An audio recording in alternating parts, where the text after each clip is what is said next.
Donc moi, je suis de Laurent Schmitt, donc investisseur liégeois. J'investis depuis mes 23 ans, donc là j'ai 35 ans. Et j'investis à Liège un petit peu dans tout, des appartements, des immeubles, des maisons. Alors au niveau de mon expérience, donc moi j'ai commencé donc quand j'étais très jeune dans l'immobilier. Je me suis formé par les réseaux comme YouTube. J'ai appris avec les livres qui étaient distribués dans les différents bricots. Et puis j'ai commencé à acheter une première maison que j'ai rénovée. J'avais aucune compétence là-dedans, donc je me suis un peu formé sur le tard. Et grâce à ça, j'ai pu acheter un deuxième bien, troisième bien. Et donc maintenant je vis que de l'immobilier. Donc j'ai plusieurs sociétés immobilières, certaines qui font de l'achat-revente, d'autres qui font du patrimoine. Et donc voilà, là je mène ma barque. Ici avec les membres du club, aujourd'hui j'ai voulu faire une intervention déjà puisque j'étais invité par Florent et Maëri pour donner un peu de courage parce qu'on est souvent seul un petit peu dans tout ça. On a toujours l'impression que c'est insurmontable, que c'est compliqué et tout, ce qui est réellement le cas. L'immobilier c'est loin d'être facile et je veux un peu faire un retour d'expérience. Voilà, maintenant moi je suis de l'autre côté, j'ai bossé plus de 10 ans pour y arriver et pour démontrer que c'est possible, que ce n'est pas juste du fake qu'on voyait sur les réseaux sociaux et que si on travaillait plus que les autres, si on faisait plus que les autres, qu'on prenait plus de risques, in fine ça va payer, donc ça vaut la peine de faire tout ça. Alors pourquoi j'ai accepté de venir aujourd'hui? Déjà parce que chaque fois que ce genre d'événement m'invite, j'aime bien être présent parce que je partage mon expérience, c'est quelque chose que j'adore faire. Et puis je sais pas, j'ai une affect très particulière pour Maëri et Florent. On s'est lancé un petit peu en même temps. À l'époque, on faisait un petit peu du coaching, des formations et tout ça. Et puis, je sais pas, je trouve qu'ils ont chaque fois du contenu de qualité, des membres aussi qui sont très intéressants, qui posent beaucoup de questions.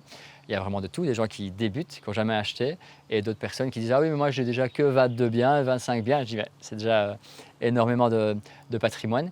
Et puis je sais pas, moi ça me nourrit, entre guillemets, de partager avec les autres et un peu d'écouter les expériences des autres. Et donc voilà, il y a une petite affect particulière pour le club. Moi, j'ai connu Florent et Maëri à l'époque où ils faisaient le premier séminaire Acheter pour louer.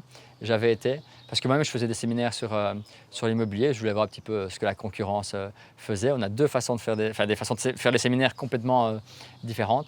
Et je trouve ça très intéressant. Et puis, c'est toujours un peu de networking et tout ça, donc toujours très sympa. Avec eux, on n'est pas du tout concurrents, enfin on travaille dans la même niche, on fait de l'investissement immobilier, mais jusqu'à présent on n'a jamais été ensemble sur le même deal, on n'a jamais dû s'appeler pour dire qui fait quoi. Donc voilà, il y a suffisamment de biens en immobilier en Belgique pour que chacun fasse du cash. Et donc jusqu'à présent ça se passe toujours très bien et on n'a aucun intérêt à se tirer dans les pattes parce qu'on est dans le même domaine, dans le même secteur. On a tout intérêt à s'entraider. C'est déjà arrivé qu'ils me posent des questions par rapport à des investissements sur Liège et à chaque fois j'y réponds avec plaisir.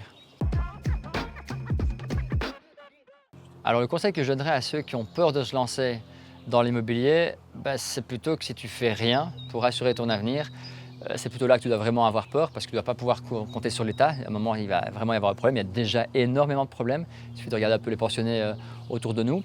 Et que le plus gros risque que tu prends, c'est d'acheter un bien. Si finalement ça ne va pas, tu peux toujours le revendre. Si tu as fait ça, les choses intelligemment et bien, tu as sûrement acheté une bonne affaire. Donc même dans des problèmes, tu vas le revendre et faire une plus-value. Et que grâce à ça, peut-être que ça va t'assurer une certaine pension et même plus encore, un parc immobilier qui te permettra à un moment de faire ciao patron quelques années avant la pension officielle. Du côté de mes objectifs personnels, donc moi ça fait déjà un petit temps que je fais de l'immobilier, ils sont déjà atteints heureusement et je suis très content depuis quelques années. Je continue à investir parce que ça me passionne. Financièrement, je n'en ai plus réellement besoin. Mais voilà, quand on a une passion, quand on est piqué, on a envie que ça continue. Et puis, il n'y a rien à faire. Il y a des pépites et des bonnes affaires qui arrivent dans mes mains. Je ne suis pas du genre à les déposer, je les prends et je fais tout avec. Donc voilà, les projets continuent et tout ça. Mais ouais, j'ai une bonne qualité de vie, j'ai une bonne qualité financière et je fais un job et un métier qui me plaît. Donc c'est le plus important. Alors à l'époque, c'était mon premier objectif dans l'immobilier, c'était d'acheter 10 maisons avant mes 30 ans. Alors j'ai dépassé cet objectif, puis je me suis mis un deuxième, c'était d'acheter 100 biens. Puis finalement, j'en ai acheté plus de 200. La plupart, entre-temps, ont été revendus. Donc là, à l'heure actuelle, je n'ai pas vraiment d'objectif. Je n'ai pas de te dire j'ai envie d'en acheter 1000. Ce n'est pas du tout une envie à l'intérieur de moi.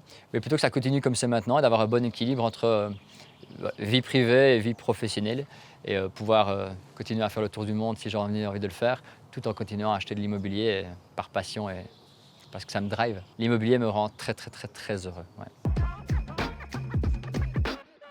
Pourquoi je recommanderais à des gens de rejoindre des formations telles que le club? Parce que c'est un endroit où on va être plusieurs, on va être accompagnés, on va également être écoutés, on va pouvoir partager ses retours d'expérience et puis mine de rien, apprendre des anciens, hein, des gens qui ont déjà fait, qui sont déjà passés par là. Et ça, c'est vraiment très important. Et le club, avec l'énorme communauté qu'ils ont, il y a toujours un gars à côté de toi qui aura déjà acheté 10 maisons, donc tu pourras lui poser toutes les questions que tu veux. Et à côté de ça, le mec qui va rentrer dans le club, qui a déjà 10 maisons, il va être entouré de gens qui ont la dalle, qui ont envie de s'en sortir, qui ont envie de faire des choses. Et ça va peut-être le remotiver à continuer ou en tout cas à faire en sorte que l'immobilier, je trouve que ça se partage. C'est fini l'époque où on reste chez soi à acheter ses petits biens, à appeler le banquier, ça c'est fini. Maintenant, on s'entraide et on évolue tous ensemble.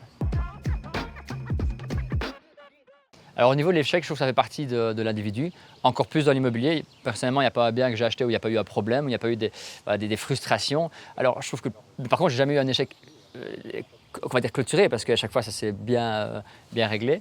Mais voilà, quand tu pars du principe que tu fais de l'investissement, tu sais qu'il va y avoir des problèmes. Et là où tu vas faire vraiment la différence par rapport aux autres, c'est de régler ces problèmes et vraiment faire en sorte que tout se règle le mieux possible pour le moins de conséquences. Mais faire de l'immobilier en disant c'est facile et il n'y aura pas de problème, arrête tout de suite, va cueillir des tomates, fais quelque chose d'autre, mais voilà, c'est pas ça l'immobilier. Alors aujourd'hui, je te parle de mon livre « L'école ne forme pas les millionnaires ». C'est un livre que j'ai écrit sur ma vie d'investisseur, ma vie d'entrepreneur, avec les plus, avec les moins, avec les réussites et tous les nombreux problèmes que j'ai eus. Voilà, c'est un livre qui retrace mon parcours de mes 7 ans à mes 30 ans, parce que je suis devenu libre financièrement à mes 30 ans. Donc voilà, si ça t'intéresse, si tu veux apprendre un peu plus sur l'entrepreneuriat, les problèmes de l'immobilier et tout ce qui touche de près ou de loin aux investissements, je t'invite à commander mon livre « L'école ne forme pas les millionnaires ».